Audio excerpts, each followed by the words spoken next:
Assalamualaikum Pak Doni. Waalaikumsalam warahmatullahi wabarakatuh, Bu Eri.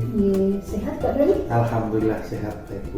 Oh iya, alhamdulillah. Mohon maaf ini sebelumnya mengganggu waktunya Pak Doni. Kita bincang-bincang santai, ngobrol-ngobrol santai terkait tentang kegiatan supervisi akademik yang akan dilaksanakan, di mana kegiatan supervisi akademik itu nanti ada 3 tahapan Pak Doni.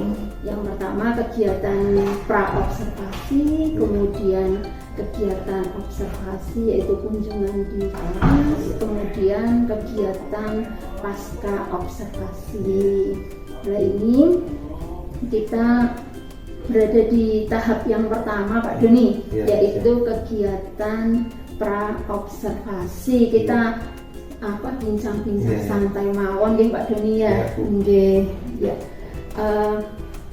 Tujuan dari supervisi akademik ini kan antara lain untuk mengembangkan potensi daripada kemampuan kompetensi seorang guru ya, dimana kita mengetahui bahwa kompetensi seorang guru itu ada kompetensi pedagogik, kemudian ada profesional, kemudian ada kepribadian, kemudian juga ada sosial begitu ya Pak Doni.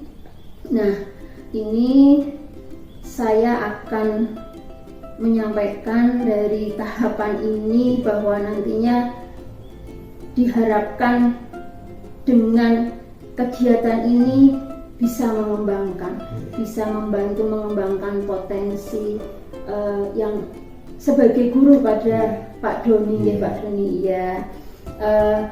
Pak Doni itu mengajar mapel PPKN ya.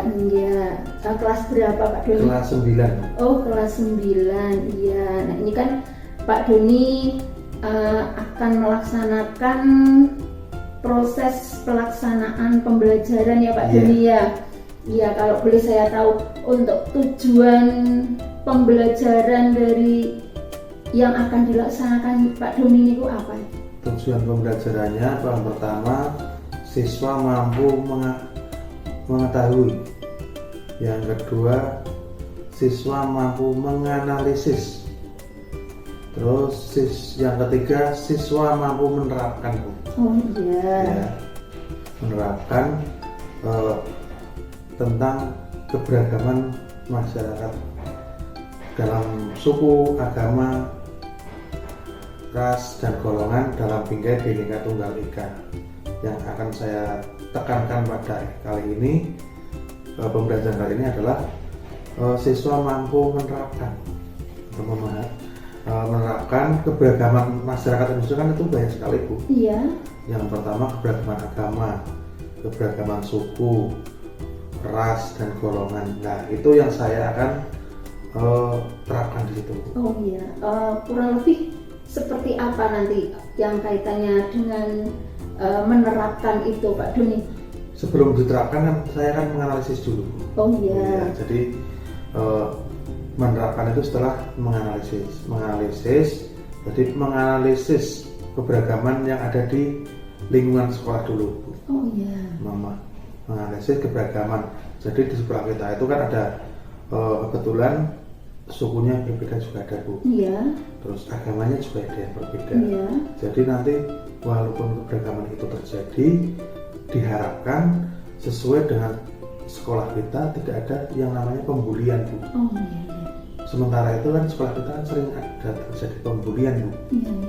Nah, pembulian antar suku, agama, ras dan golongan. Tapi selama ini kan yang saya lihat itu keberagaman suku dan keberagaman agama yang sering buat pembulian itu Bu. Oh iya. Berarti kalau tadi saya menangkap dari apa yang disampaikan oleh Pak Doni, tujuan pembelajarannya yaitu siswa dapat mengetahui, menganalisis, kemudian menerapkan tentang keberagaman suku, agama, ras yang ada di Indonesia ya, dalam bingkai Bhinneka Tunggal Ika. Dan nanti diharapkan dari Pak Doni siswa itu bisa menerapkan bagaimana memahami tentang keberagaman yang ada di awalnya adalah di lingkungan sekolah yang dikaitkan dengan mungkin adanya peristiwa pembulian dan sebagainya, yang mana dengan pemberian materi tersebut akan bisa istilahnya berkurang begitu ya Pak Doni. Luar biasa Pak Doni, ini salah satu dari tujuan juga tentang pembentukan karakter ya, apalagi kalau dikaitkan dengan kurikulum Merdeka Belajar, adanya pembentukan profil pelajar Pancasila ya Pak Doni ya. Nah nanti harapannya Pak Doni untuk saya ketika mendampingi Pak Doni ketika nanti tahap berikutnya yaitu tahapan kunjungan kelas, itu harapannya Pak Doni, saya membantu Pak Doni itu menekankan untuk mengamati di bagian apa begitu Pak Doni? Iya, terima kasih Bu. Untuk yang pertama itu tentang profesional dan tentang pembelajarannya Bu. Oh iya. Yang pertama kan saya menggunakan PPL ya Bu, pembelajaran berbasis masalah. Iya. Jadi nanti apakah pembelajaran saya itu sudah sesuai dengan sintak-sintaknya itu atau alur-alurnya. Terus nanti dari pembukaan sampai dengan penutup itu apakah sudah sesuai dengan alurnya kayak gitu. Menurut saya kadang saya sudah betul, tetapi kan kadang namanya orang itu kan sudah ada lupanya ya Bu. Nah kayak gitu saya pinginnya diamati lah, Bu Eri mengamati tentang itu yang pertama sintak saya, yang kedua tentang profesionalnya Bu. Apakah saya menyampaikan itu sudah sesuai dengan keadaan sekarang, kontekstual. Jadi pembelajaran materi ini kan khususnya PPKN kan selalu berkembang Bu materi. Jadi perubahannya itu selalu ada terus. Apalagi kasus-kasusnya itu kan munculnya banyak sekali. Contohnya kasus yang belum lama ini yang di Bandung gitu kan. Terus yang di Papua itu kan kontekstual kalau menurut saya. Tapi mungkin setelah nanti saya gabung dengan medianya Canva itu kan Bu, apakah menurut Bu Eri itu kan sudah sesuai atau belum kayak gitu loh. Nanti mohon masukannya, mohon bimbingannya kayak gitu Bu. Iya. Berarti kalau tadi yang saya tangkap berdasarkan apa yang disampaikan Pak Doni, saya nanti mendampingi Pak Doni kaitannya mengamati adalah yang pertama tentang pembelajaran dengan PBL, apakah sudah sesuai dengan sintak atau alur pembelajarannya. Kemudian yang kedua, apakah permasalahan yang dimunculkan dari Pak Doni itu sudah kontekstual, artinya sesuai dengan permasalahan yang muncul di lingkungan kita, khususnya mungkin di negara kita. Karena peristiwa itu dalam perkembangannya kan selalu berubah-ubah begitu ya. Jadi siswa bisa istilahnya mengetahui kejadian yang sedang ada saat ini begitu ya. Ya Pak, insya Allah akan saya lakukan begitu ya Pak Doni ya. Kemudian tadi sudah menyampaikan ada PBL, ada kontekstual. Nah, ini untuk lebih memperjelas kaitannya proses pembelajaran yang Pak Doni lakukan, strateginya yang dipersiapkan itu apa saja tadi yang ingin dicapai dari tujuan sampai kepada istilahnya pengamatan yang harus saya lakukan. Kira-kira strategi yang disiapkan oleh Pak Doni itu apa? Saya kan menggunakan model media pembelajaran Bu. Saya akan menggunakan media pembelajaran yang pertama dengan menggunakan Canva itu Bu. Canva, terus video pembelajarannya aktual dengan keadaan yang sekarang, terus menggunakan artikel-artikel ya. Siswa nanti saya suruh mencari melihat artikel yang saya sudah siapkan, artikel-artikel itu, karena kalau di sekolah kita kan tidak mempunyai HP ya Bu, dilarang Tidak membawa boleh. HP Oh, ya. iya. Jadi kita kan sebagai guru kan harus mempersiapkan artikel-artikel dan video pembelajaran untuk yang berbasis masalah itu Bu. Oh iya, iya, iya. Kemudian tadi menggunakannya model pembelajaran itu PBL itu Iya, tadi ya. iya. Oh iya. Jadi kan siswa mengamati permasalahan itu yang terjadi pada sekarang, apa masalahnya, apa kayak gitu. Kalau kita menggunakan artikel yang sudah kelewat kan berarti kita tidak aktual ya Bu ya. Iya, iya, iya. Jadi saya usaha sedemikian rupa sehingga nanti anak, oh ini artikelnya ini, videonya kayak gini. Berarti nanti siswa itu bisa melihat dan membaca kayak Oh gitu. iya, iya. Kalau siswa hanya melihat mungkin ada kejenuhan juga Bu. Oh iya. Tetapi kalau siswa melihat dan membaca juga mungkin lebih variatif. Oh iya, iya, iya, ya. Saya tangkap kembali apa yang tadi disampaikan Pak Doni tentang strategi yang dipersiapkan. Yang pertama Pak Doni akan menggunakan model PBL, ya. Kemudian kaitannya dengan media yaitu menggunakan media audiovisual Canva ya. Kemudian di situ berisi tentang video, video yang istilahnya permasalahan yang sedang aktual di saat ini. Kemudian juga dilengkapi dengan artikel yang nantinya dibagikan ke siswa supaya siswa tidak hanya melihat saja, mendengar, tapi juga bisa membaca materi yang disesuaikan dengan permasalahan tersebut ya. Karena kan kebetulan di sekolah kita kan anak dilarang membawa HP begitu ya, sehingga nanti anak bisa istilahnya saling mendapatkan sumber belajar yang bervariatif begitu ya Pak Doni ya. Iya, luar biasa sekali Pak Setelah Doni. itu juga saya nanti kayak gini Bu, setelah anak itu mencari permasalahan yang muncul, setelah itu saya akan suruh anak itu presentasi. Oh iya. Presentasi nanti saya akan bagi kelompok, ya kan. Terus nanti setelah itu, setelah mencari informasi yang berkaitan dengan materi, terus saya akan presentasi anak itu. Setelah presentasi, nanti kita mencari tarik kesimpulan, anak memaparkan di depan kelas. Setelah memaparkan di dalam kelas, nanti kita ulas bersama-sama kayak gitu.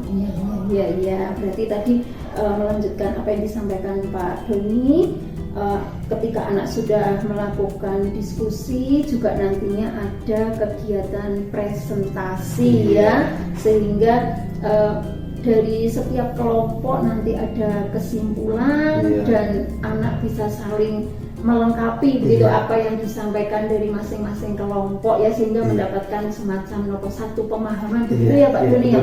Oh iya, luar biasa sekali Pak Doni rancangannya. Kemudian untuk penilaiannya? Saya menggunakan penilaian tes. Iya, penilaian tes. Tes tertulis dan uraian. Oh iya. Tertulis di sini berarti bisa seperti uraian begitu ya Pak, bisa. Karena ini berkaitan dengan peristiwa keberagaman, jadi anak mungkin bisa berpendapat begitu ya Pak. Nanti saya dalam tes itu Bu, saya sediakan misal 2 foto, 2 kasus, nanti anak suruh menganalisis. Oh iya. Analisislah kasus yang terjadi di Papua atau di Bandung. Itu kasusnya tentang apa? Oh iya, luar biasa sekali Pak Doni ini rancangannya ya. Tadi sudah disampaikan dari tujuan, kemudian strateginya, kemudian penilaiannya ya Pak Doni ya. Dan semua itu ternyata nanti bermuaranya kepada pendidikan karakter juga ya Pak ya, kaitannya dengan profil pelajar Pancasila ya. Nah, kira-kira dari rancangan ini Pak Doni akan melaksanakan pembelajarannya itu kapan? Saya rencana itu kalau jadwal saya kan hari Senin ya Bu. Oh, hari Senin iya. Di kelas 9A ya Bu. Oh iya, 9A. Jam ke berapa Pak Doni? Jam ke 1-2. Oh iya. Iya. Saya berharap nanti saya bisa ya berusaha untuk bisa mendampingi Pak Doni, nanti kalau saya kok kebetulan lupa diingatkan ya Pak siap, Doni siap. ya, bisa sehari sebelumnya saya dikabari begitu Pak Doni, dan saya nanti kan mengamati dari yang tadi Pak Doni sampaikan tentang, saya ulang kembali nih Pak Doni ya, tentang urutan sintak dari PBL tersebut, dan kemudian tentang permasalahan yang kontekstual berdasarkan yang akan disampaikan dari pembelajaran Pak Doni itu ya Pak Doni. Nanti saya akan mencoba mencatat apa yang Pak Doni sampaikan ketika dalam proses pembelajaran ya Pak Doni ya. Siap, Bu. Terima kasih sekali itu, Bu. Kemudian nanti ketika sudah selesai kunjungan kelas, ketika observasi di dalam kelas, kita juga setelahnya akan melaksanakan bincang-bincang lagi, yaitu diskusi pasca observasi ya Pak Doni ya. Nanti kita sharing dari Pak Doni sendiri bagaimana kesannya terhadap pembelajaran yang sudah dilaksanakan Pak Doni, bisa melakukan semacam refleksi. Saya juga nanti bisa belajar dari Pak Doni, kita sharing ya Pak Doni ya. Dalam kegiatan ini juga kita, khususnya untuk saya Bu, bisa mendapatkan umpan balik Bu. Umpan balik dari Bu Eri yang lebih berkompeten, saya mendapatkan umpan balik untuk diri saya sendiri Bu, untuk pembelajaran saya ke depan lebih bagus.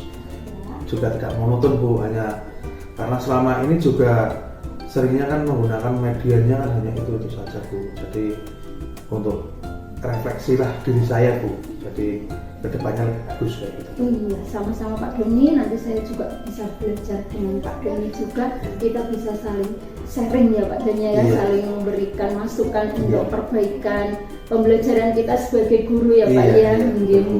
Itu Pak Doni, terima kasih sebelumnya atas waktunya. Mohon maaf ini kalau saya mengganggu Pak Doni. Enggak apa-apa Bu, ini untuk sekedar bincang-bincang saja Bu. Iya. Silahkan Pak Doni bisa melakukan aktivitas berikutnya. Matur nuwun Pak Doni.